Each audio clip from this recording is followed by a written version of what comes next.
মুর্শিদাবাদ জেলার হরিহরপাড়ায় জুয়া ও মদের আসর থেকে গ্রেপ্তার হলেন এক বিজেপি নেতা সহ 3 জন। বৃহস্পতিবার রাতে গোপন সূত্রে খবর পেয়ে হরিহরপাড়া থানার পুলিশ চোয়া এলাকায় অভিযান চালায়। সেই সময় একটি ঘরে জুয়া ও মদের আসর বসছিল বলে পুলিশ সূত্রের খবর।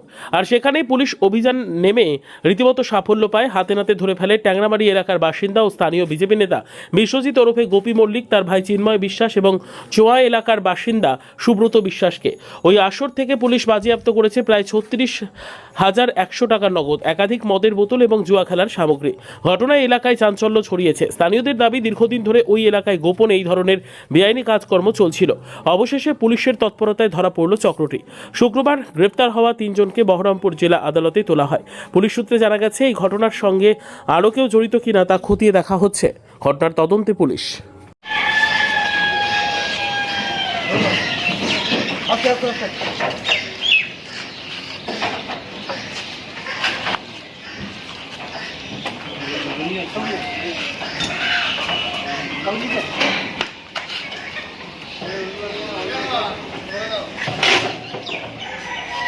আপনি স্টিল ছবি তুলেন? হ্যাঁ বুঝল ভাই, ভিডিও তুলিস।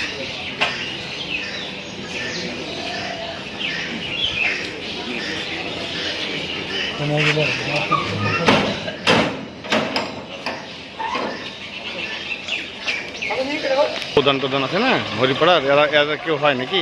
কেউ আছে নাকি হরিপাড়ার লোক? কেউ আছে নাকি ওর মধ্যে?